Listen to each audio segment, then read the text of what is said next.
السلام علیکم ورحمۃ اللہ وبرکاتہ۔ کیا آپ جانتے ہیں حسبنا اللہ و نعم الوکیل کتنی پاورفل دعا ہے، کتنا پاورفل وظیفہ ہے جو آج میں آپ کو بتانے جا رہا ہوں۔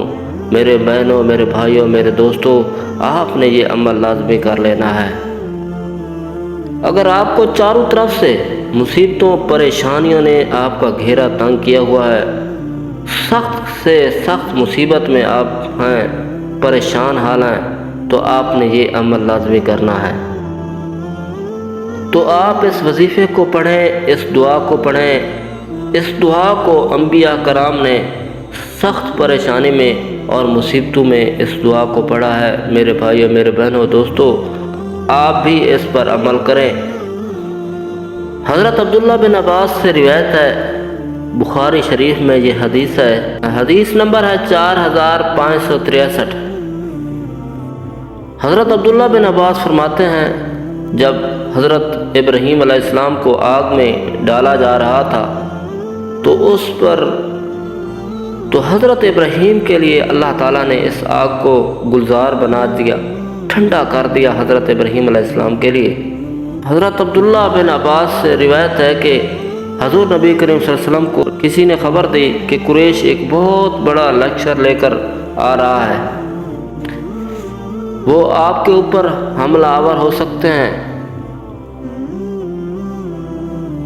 جب نبی کریم صلی اللہ علیہ وسلم کو یہ خبر سنائی گئی تو آقا کریم صلی اللہ علیہ وسلم نے فرمایا، حسبنا اللہ و نعم الوکیل، ہمارے لیے اللہ کافی ہے، وہی بہترین کارساز ہے، اور ہمارے لیے اللہ کافی ہے۔ یہ نبی کریم صلی اللہ علیہ وسلم نے دعا پڑھی تھی۔ پوری دنیا کے مصیبتوں نے آپ کے اوپر گھیرا تنگ کیا ہوا ہو، سخت سے سخت پریشانی میں آپ مبتلا ہوں، تو آپ یہ وظیفہ نہ چھوڑیں۔ میرے بھائیوں، میرے بہنوں، دوستوں، قرآن مجید کی یہ ایک آیات آپ کی زندگی بدل دے گی۔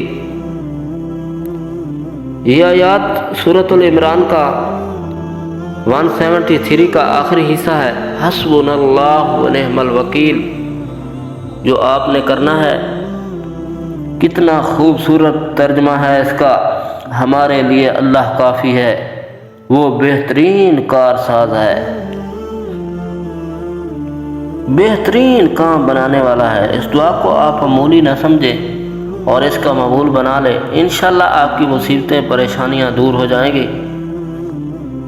یہ پاورفل وظیفہ ہے، اس کو پڑھنے میں کوشش کریں، روزانہ 100 مرتبہ پڑھیں، حسبنا اللہ و نعم الوکیل۔ اگر 100 مرتبہ آپ نہیں پڑھ سکتے تو ہر نماز کے بعد 11 مرتبہ آپ نے یہ پڑھنا ہے، حسبنا اللہ و نعم الوکیل۔ آپ کے اوپر کتنے بھی مصیبتیں، پریشانیاں ہوں، انشاءاللہ وہ دور ہو جائیں گی۔ السلام علیکم ورحمۃ اللہ وبرکاتہ۔